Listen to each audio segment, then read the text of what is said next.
Selamat pagi mahasiswa. Hari ini saya akan memberikan materi tambahan ya terkait listrik arus searah. Nah, kalau yang minggu lalu kan pas sampai pada materi konduktivitas. Nah, untuk hari ini saya berikan tambahan. Ada tambahan untuk materi konduktivitas listrik, hubungan konduktivitas listrik dan resistivitas, rangkaian hambatan listrik. Nah, rangkaian hambatan listrik itu terdiri dari rangkaian seri, rangkaian paralel, dan rangkaian campuran. Kemudian ada materi hambatan batang dengan penampang tidak konstan, yaitu tambahan saja. Kemudian rangkaian yang mengandung hambatan dan sumber tegangan. Hambatan dalam sumber tegangan, loop ya, dalam rangkaian seri paralel itu ada loop yang terbentuk. Kemudian rangkaian lebih dari satu loop, jembatan Wheatstone, daya listrik, pengukuran arus listrik, dan hambatan listrik lapisan bumi. Untuk materi fisika dasar 2, referensinya, ya ini saya pakai buku referensi standar ya. Buku karangan Mikra Judin Abdullah. Nah, kalau kalian mau menggunakan referensi yang lain silakan. Tapi pada dasarnya fisikanya sama, nggak berubah. Bukan berarti ganti buku, ganti rumus, enggak gitu. Jadi sama ya, cuma dalam konteks pembahasannya sedikit berbeda. Oke, lanjut. Untuk konduktivitas listrik, nah jadi kalian sudah tahu ya, 2 minggu lalu kalau nggak salah ya, saya bahas berbagai jenis kabel dengan fungsinya. Ada yang kabel yang tipis, ada yang tebal, ya itu tergantung dari penggunaannya. Nah, di sini kita mau tahu apa itu konduktivitas. Ya, dalam materi atau bahan-bahan listrik itu banyak digunakan materi logam ya. Ya, contohnya adalah tembaga. Nah, bagaimana sih elektron itu bergerak di dalam? Nah, kita lihat pada gambar ini. Nah, di sini dalam gambar ini terlihat bahwa elektron bergerak memiliki kecepatan tertentu. Nah, mengapa dia dapat bergerak? Karena dalam tiap ujung dari kabel ini diberikan beda potensial. Nah, di sini ilustrasi kabel konduktor yang dialiri arus listrik. Nah, karena ada beda potensial, maka disitulah ada arus listrik. Ya. Nah, secara umum digambarkan seperti ini kecepatannya. Di sini yang disebut dengan mobilitas elektron. Nah, elektron inilah yang menyebabkan terjadinya arus listrik. Nah, secara umum besar konduktivitas itu banyak tergantung dari luas penampang dari kabel. Ya. Nah, nih, luas penampang dari kabel. Nah, sini. Kalian bisa lihat di sini.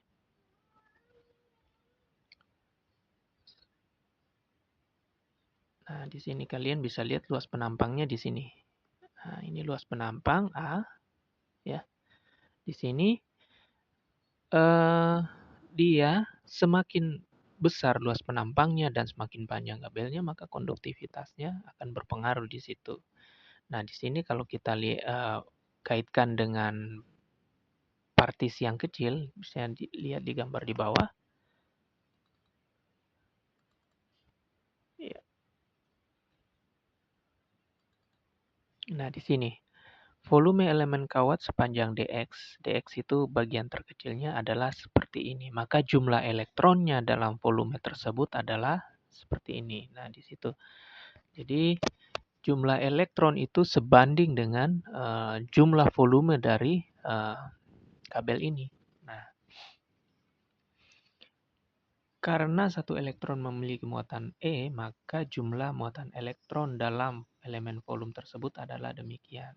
Nah, jadi dari sini kerapatan arus dalam kawat itu adalah arus persatuan luas penampang. Nah, ini C-nya adalah ada arus, ada luas penampang. Jadi kalau semakin, coba kalian pikir ya pakai logika. Kalau nilai A-nya semakin besar, maka kerapatannya bagaimana? Nah, kalau misalnya kita pakai arusnya 10 ampere, ya. Kemudian luas penampangnya 10 juga, berarti kerapatannya 1 ampere per 1 ampere per meter kuadrat misalnya gitu, atau sentimeter kuadrat.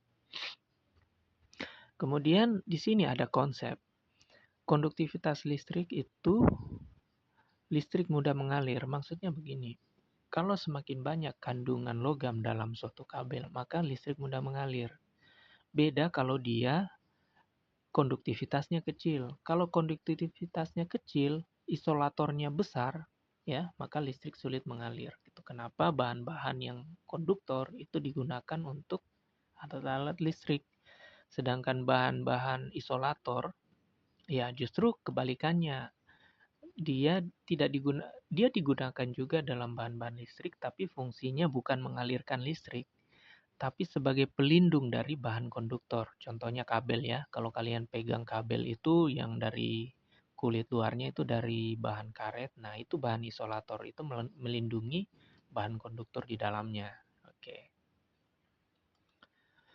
Nah, ini hubungan konduktivitas dan resistivitas. Nah, seperti slide sebelumnya, kita lihat konduktivitas listrik besar, maka listrik mudah mengalir. Konduktivitas listrik kecil, maka listrik sulit mengalir. Nah, di sini. Jadi bagaimana hubungannya atau bagaimana korelasinya? Ya. Nah, di sini. Nah, hubungannya di sini ya. Kalian lihat persamaan ini, kemudian ada hukum Ohm. Nah, hukum Ohm ini kemudian kita hubungkan dengan rumus arus listrik sama dengan tegangan dibagi hambatan. Nah, hambatan sendiri itu memiliki persamaan seperti ini. Ada panjang kawat dibagi dengan luas penampang dan faktor-faktor yang berkaitan dengan elektron. Nah, di sini kita bisa simpulkan bahwa konduktivitas adalah kebalikan dari resistivitas. Nah, itu. Jadi ini. Jadi Rho sama dengan 1 per. Nah, gitu. Ya, itu adalah kebalikannya. Iya. Nah, ini kita masuk ke rangkaian hambatan listrik. Jadi pada dasarnya hambatan listrik rangkaian hambatan listrik ya kita lebih jadi hambatan ini sorry ya. Bahasa paling ininya adalah resistor ya, atau resistor. Atau kalau di kalau kalian pergi servis alat elektronik, hambatan disebut tahanan ya, menahan arus listrik. Jadi memiliki 3 jenis ya. Ada seri, ada paralel, ada campuran seri paralel. Nah, jadi kalau seri itu disusun kalau kalian lihat aja kalau kalian berbaris ke belakang. Nah, ini. Itu disusun secara seri ya. Sedangkan paralel kalau ada yang berbaris misalnya baris 1, baris 2, baris 3. Nah, ini paralel. Sedangkan campuran adalah rangkaian yang terdiri dari kombinasi seri dan paralel. Nah, ini kita ambil contoh resistor yang dipasang secara seri seperti ini. Nah, ini ada dipasang secara paralel. Nah, oke. Nah, kita masuk ke hambatan seri. Nah, karena hambatan seri itu memiliki percabangan 1 ya. Kalau 2 minggu lalu saya bahas tentang percabangan ya. Cabang. Nah, kalau cabangnya 1 seperti ini. Kalau percabangannya 2, ingat hukum Ohm ya. Arus listrik yang masuk sama dengan penjumlahan arus listrik yang keluar. Misalnya cabangnya di sini ya. Kalau misalnya dia masuk seperti ini 1 ampere, maka yang keluar dari cabang adalah 1 ampere. Sedangkan kalau dia percabangannya banyak, dia akan seperti ini. Nah, kalau yang masuk adalah 3 ampere, maka tiap cabang ini akan dibagi 3 arus yang masuk ke cabang ini. Nah, hambatan seri itu satu jenis arus ya, nilainya sama. Nah, berbedanya pada hambatan. Kalian bisa lihat di sini. Ini hambatan 1, hambatan 2, hambatan 3. Sehingga saat diformulasikan, hambatan total dari ini adalah penjumlahan dari tiap-tiap hambatan ini. Karena arusnya itu sama ya. Jadi bisa kalau lihat misalnya 1R sama dengan 1R ini bisa dihabiskan ya, bisa dibagi dengan nilai yang sama, jadi hasilnya hambatannya sisa seperti ini. Tuh.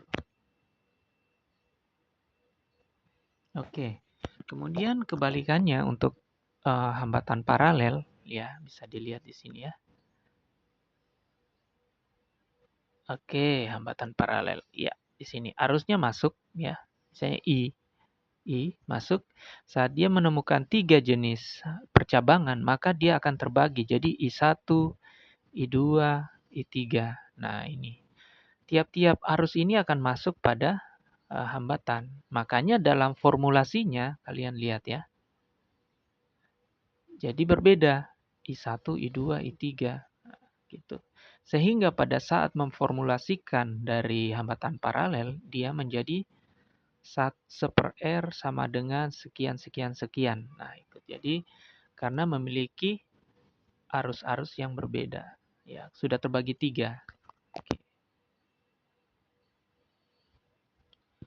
Nah, tadi 3 jenis rangkaian ya hambatan. Nah, kalau ini adalah sebenarnya hanya tambahan saja. Ini kalau misalnya kan agak-agak sulit juga ya kalau membayangkan bagaimana kalau kabel tiap bentuknya itu beda-beda. Tapi sebenarnya di sini hanya tambahan pembahasan ya. Sorry. Ya, ini tambahan pembahasan untuk memperluas pemahaman kalian. Jadi, kalau misalnya begini ada kabel yang bentuknya kayak gini, maka dalam penerapannya dia memiliki A yang tidak konstan. Lihat ya. Kita ambil di sisi tengah. Hanya di sini. Kalau lihat aja di sini luasannya berbeda dengan luasan di sini. Nah, jadi formulasinya akan seperti ini. Ya, kita akan mencari hambatannya menggunakan integral rho dx per AX ya dengan panjangnya L ya. Kalian belajar di kalkulus nanti bisa lihat integral ya. Oke, lanjut. Nah, di sini rangkaian yang mengandung hambatan dan sumber tegangan. Nah, di sini kita misalnya rangkaian ini terdapat hambatan di dalam. Nah, misalnya di sini ada epsilon ya. Ada epsilon. Nah, di sini ada epsilon. Bagaimana rangkaiannya? Bagaimana formulasinya? Di sini titik A, titik B, ya ada tegangan di sini, ya. Jadi bentuk beda potensial AB di titik ini dan titik ini, maka jumlah dari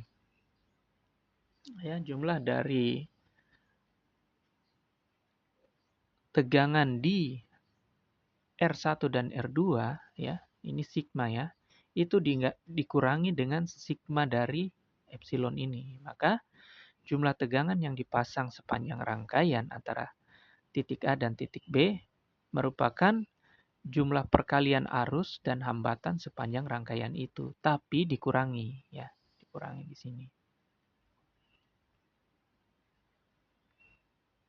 Oke, kita ambil contoh ya, kita ambil contoh di sini. Perhatikan rangkaian pada gambar, berapakah tegangannya? Ya, di sini. Kalian lihat di sini ada R1-nya 100 ohm, ada R2-nya 700 ohm, kemudian ada sumber tegangan di antara di sini 3 volt. Dengan menggunakan formulasi tadi, kita dapat positif 3 ya, positif 3. Namun dengan di sini ya, formulasinya ada minus epsilon dikurangi, maka di sini jadi ya oke, positif 3. Kemudian kita dapat 5 volt. Jadi tegangan di titik A dan titik B itu sama dengan 5 5 volt. Nah, gitu. Oke, kalau ini info tambahan. Oh, maksudnya gini. Jadi kalau kalian mempunyai baterai di rumah ya, baterai jam lah atau jam dinding ya. Kalau masih baru kan masih mempunyai energi listrik yang besar. Nah, di sini lihat untuk baterai hambatan dalam ya. Jadi dalam baterai punya hambatan juga ya. Itu bisa meningkat dengan lama waktu pemakaian. Jadi semakin lama hambatannya semakin tinggi, energinya juga semakin habis gitu ya. Jadi konsepnya kalau misalnya baterainya itu lama kita gunakan, arus yang mengalir itu makin sedikit. Jadi lampu misalnya yang diterangkan lampu senter itu makin lama makin kecil gitu. Nah, di situ ada hambatan dalamnya. Gitu. Nah, di sini loop juga. Ini materi loop. Nah, di sini kalian lihat apa yang terjadi jika jika titik A dan titik B pada gambar dihubungkan. Misalnya titik A, titik B kita hubungkan ya. Nah, terjadi loop. Misalnya gini, titik A dan titik B dipertemukan, terjadi loop. Nah, loopnya begini. Ini arus ya. Loopnya di sini. Kemudian kita akan mendapat ternyata tegangan AB sama dengan 0 dan menjadi rangkaian tertutup. Itu. Ya, jadi di sini ini rangkaian tertutup. Cirinya itu sama dengan 0 ya. Ciri rangkaian tertutup. Nah, ini contoh soalnya. Kita bahas kalau misalnya arus masuk ya, misalnya arus masuk ke epsilon 1. Ini epsilon 1, ini epsilon 2 ya. Arus masuk dari kutub negatif. Kutub negatif arus masuk dari sini. Maka epsilon 1 diberi harga positif ya. Diberi harga positif jadi positif 5 gitu. Jadi kalau lihat loopnya seperti ini. Jadi arus masuk dari sini ya ke sini. Nah, di sini epsilon 1-nya sama dengan 5. Kemudian arus masuk ke epsilon 1 dari kutub positif, maka epsilon 2 diberi harga negatif. Jadi ini kebalikannya ya. Jadi di sini kalian lihat tanda ini ya. Ini negatif, ini positif, ini negatif. Arus masuk ke sini ya. Berarti ini bernilai positif. Kalau arus kebalikannya ke sini dari sisi positifnya, maka dia bernilai negatif. Nah, sini dilihat nilai-nilainya. Oke. Dengan demikian kalau dihitung akan didapat nilainya 0,04 ampere. Jadi di sini rangkaiannya 0,04 ampere. Karena diperoleh arus berharga negatif, maka arus dalam rangkaian berlawanan dengan anak panah digambar ya. Jadi arus mengalir berlawanan dengan arah jarum jam dan besarnya 0,04 ampere ya.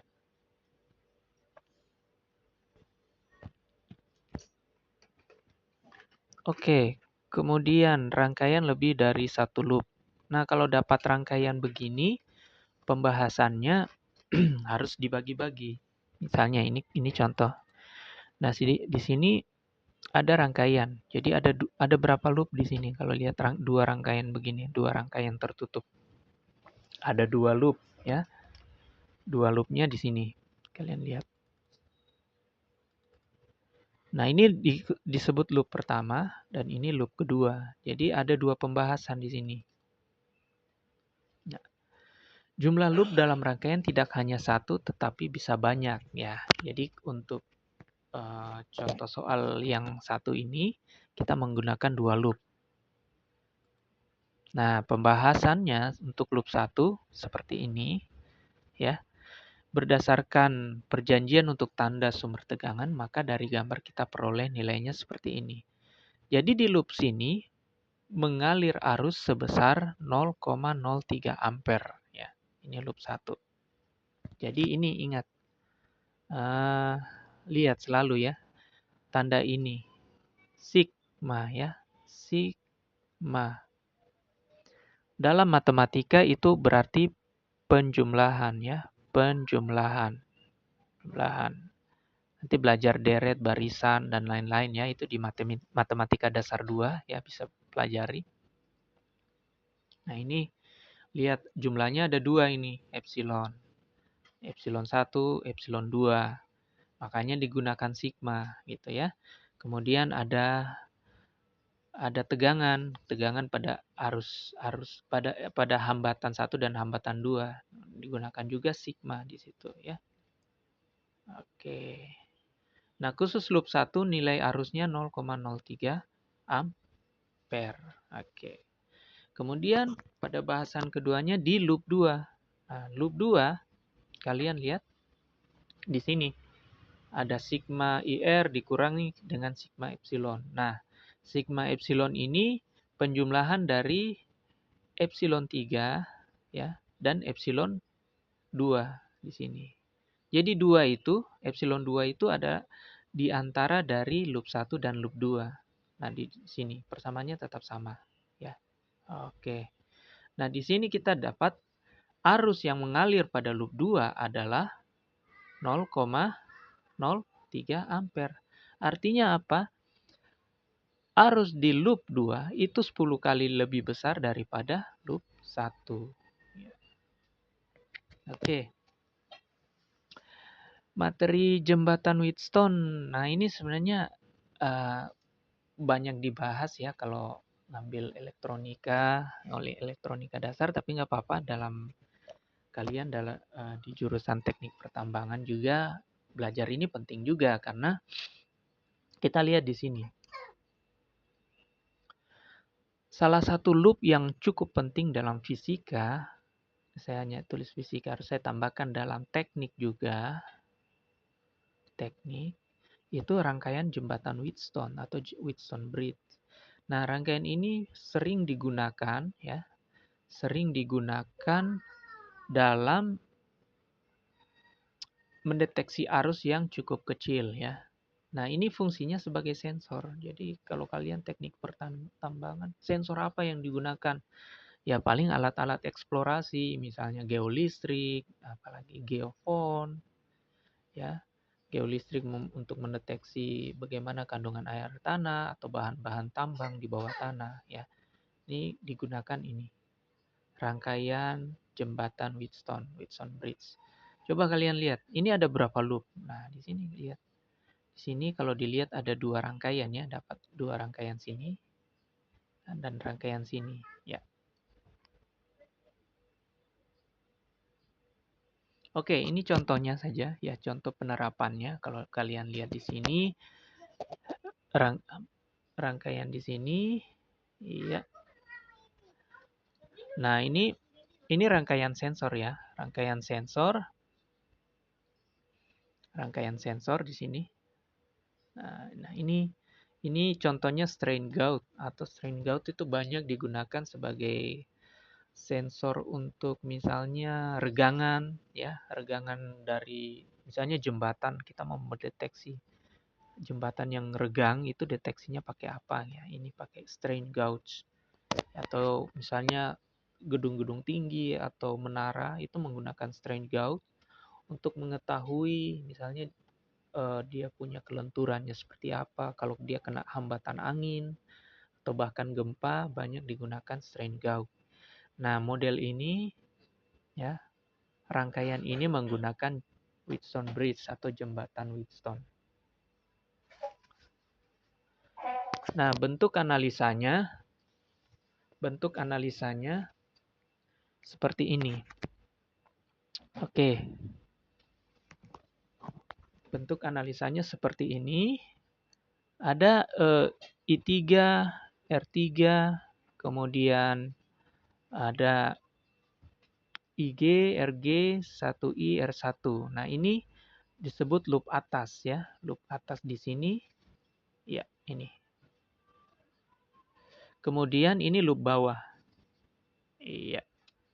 Jadi pembahasannya seperti ini. Kenapa? Karena di sini ada voltmeter yang yang untuk mendeteksi perubahan tegangan. Nah, di sini penggunaan jembatan Wheatstone bisa diatur sehingga arus yang mengalir melalui jembatan ini dibuat nol dulu.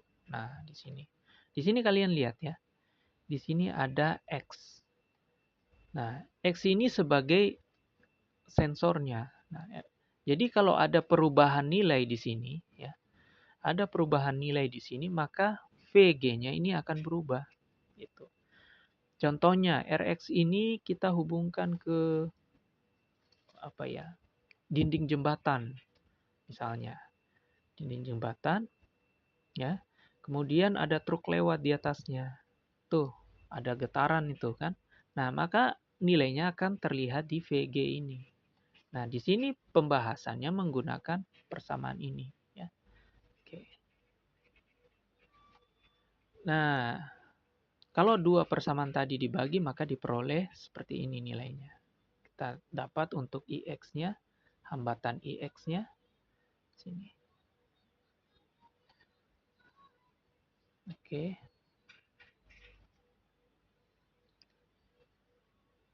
Nah, di sini untuk kita ingin tahu sisi di sini ya, analisisnya. Sisi di sini ya.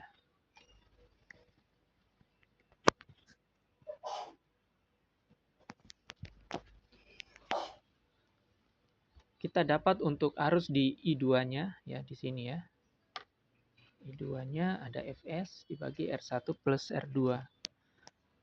Kemudian untuk di sisi sini ya. Sisi sini IX-nya di sini ya. IX khusus untuk yang RX-nya ya. Oke. Tampak dari persamaan bahwa jika hambatan Rx berubah-ubah, maka tegangan Vg-nya yang diukur berubah-ubah juga. Nah, dengan demikian jembatan Wheatstone dapat digunakan sebagai sensor. Nah, ini ya. Ya, seperti 2-3 slide yang sebelumnya ya. Oke. Nah, ini aplikasinya. Ini misalnya kita mau mengukur intensitas cahaya. Ya, intensitas cahaya. Ini yang disebut dengan LDR. LDR ya. Light Dependent Resistor. Nah, di sini. Ini alatnya. Jadi kalau intensitas cahayanya tinggi ya, sini tinggi, maka nilai hambatannya jadi rendah.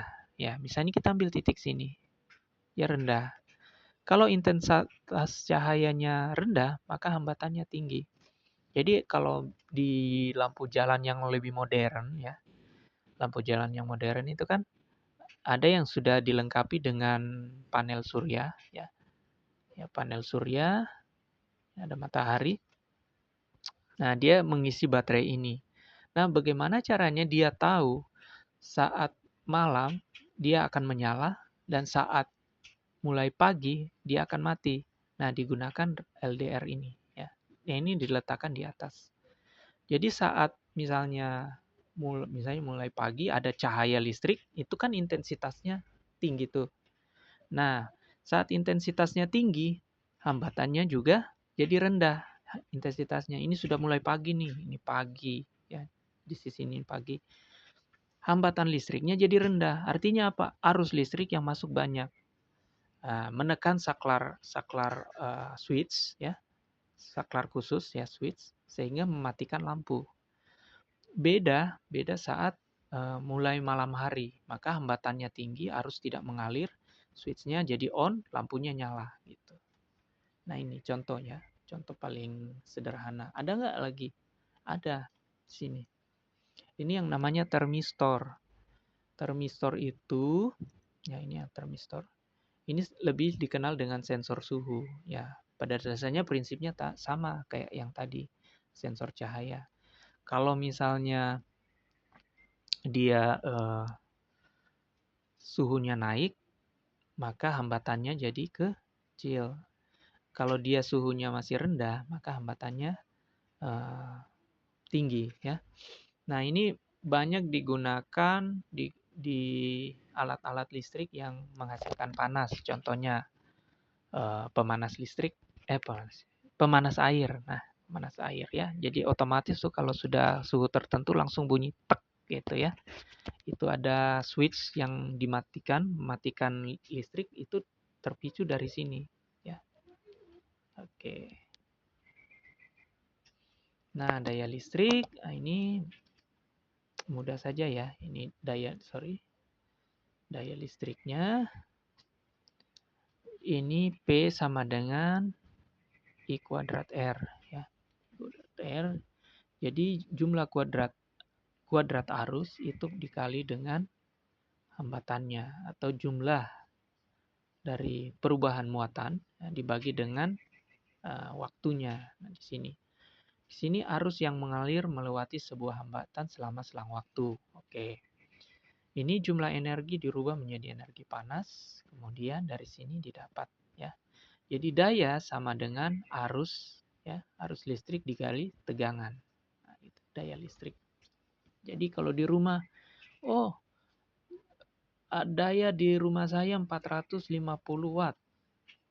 450 watt. Watt itu apa? Watt itu dari sini.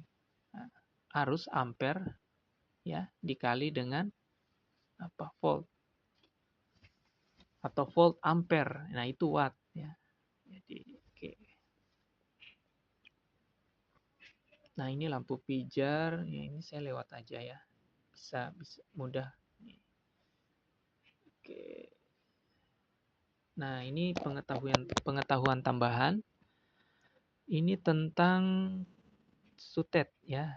Transmisi melalui jaringan sutet. Yaitu sutet itu saluran udara tegangan ekstra tinggi. Nah, di sini itu umumnya digunakan untuk menyalurkan energi dengan daya besar dipasang pada pembangkit tenaga listrik ke lokasi pemukiman. Nah, di sini kita lihat ada power station, ya sumber listriknya di sini ya dapat di sini power plant ya. Sumber listriknya di sini ada pembangkit listrik tenaga air, pembangkit listrik tenaga diesel, apalagi tenaga gas alam, tenaga nuklir. Nah, itu power plant di situ ya. Di sini ada transmisi substation. Ya, ada pusat transmisinya dialiri ke tegangan tinggi. Ya, ingat di sini tegangan tinggi, bukan arus tinggi ya. Kemudian mengalir ada transformer hingga tiba ke rumah ya di sini. Nah, bentuk transmisinya seperti ini. Pertanyaannya adalah mengapa listrik tersebut ditransmisikan melalui tegangan yang tinggi, bukan melalui arus yang tinggi. Nah, di sini kalian lihat. Saya kasih ini ya, saya berikan ini. Ini power plant-nya tadi ya. Power plant-nya 13.800 volt. Kemudian menggunakan step up transformer. Step up transformer itu adalah alat yang dapat membuat suatu tegangan tinggi berkali-kali lipat. Itu step up, dikuatkan lah. Nah, dari 13.800 volt menjadi 345.000 volt.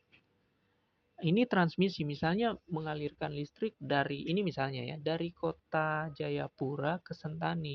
Misalnya, tapi jarang ya. Misalnya di kota-kota yang jaraknya jauh sekali ya. Jauh sekali.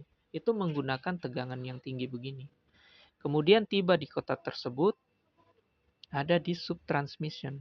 Sehingga sampai ke rumah itu cuma 220 volt. Nah, 220 volt ini yang digunakan di tiap rumah. Nah, pertanyaannya kenapa dia menggunakan tegangan yang tinggi, bukan arus listrik yang tinggi. Nah, di sini kalian lihat. Pertama, kalau dia menggunakan arus yang tinggi, maka dia akan berkorelasi dengan hambatan yang tinggi ya. Saat dia hambatannya tinggi, maka akan menimbulkan loss tegangan atau ada yang namanya istilahnya tegangan yang hilang, terus bisa menghasilkan panas dan lain-lain. Nah, caranya digunakan adalah tegangan yang tinggi. Nah, sini, lihat persamaan ini. Kalau tegangannya tinggi, ya, untuk menghasilkan misalnya di sini, ya, V-nya sama dengan P dibagi I, ya. Harusnya kita buat kecil, ya, supaya kalau nilainya I-nya kecil dan hambatannya besar dan di atasnya ini perkalian dengan arus, makanya V-nya akan besar. Nah, hambatannya besar kenapa? Ya karena dia menggunakan kabel transmisi yang panjang dan besar. Nah, itu hambatannya jadi besar. Nah, agar bisa dialiri transmisi energi, maka arusnya diperkecil agar tegangannya bisa didapat nilai yang besar. Artinya tegangannya harus diperbesar. Oke. Untuk pengukuran arus listrik di sini ya. Kalau untuk arus dapat digunakan ampere meter. Nah, sini ampere meter. Kalau ini contoh rangkaiannya di sini.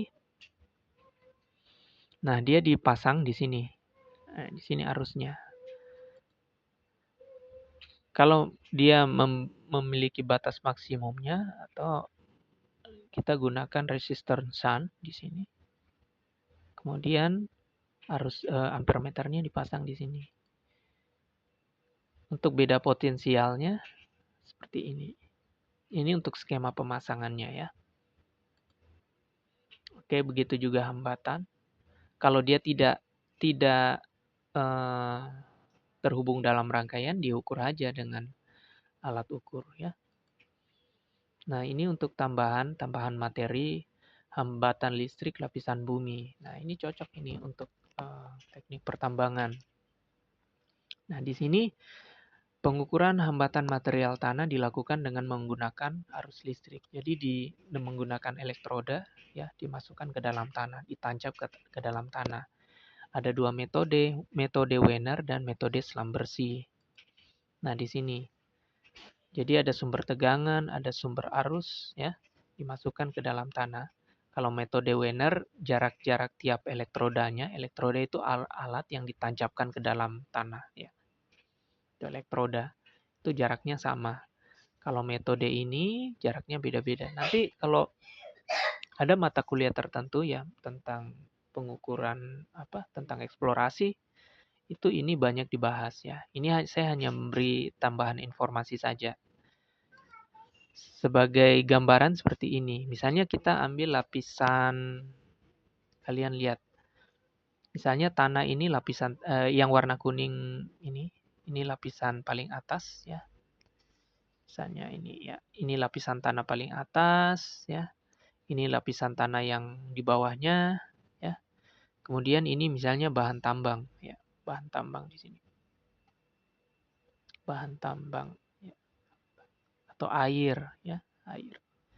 Nah, di sini nilai rho resistivitas di sini dengan di sini itu berbeda. Di sini juga berbeda. Nah, saat pengukuran itu nilainya akan beda-beda. Nah, di situ. Nah, di sini dilakukan eksperimen juga. Kalau air nilai rho-nya berapa? Kalau tanah nilai rho-nya berapa? Kalau di alat ukur itu diukur ternyata didapat nilai rho-nya adalah mengindikasikan ini, berarti operator di atas sudah tahu, oh ternyata di bawah itu ada air. Nah, misalnya juga di sini ada emas misalnya. Rho emas itu tentunya berbeda dengan rho air.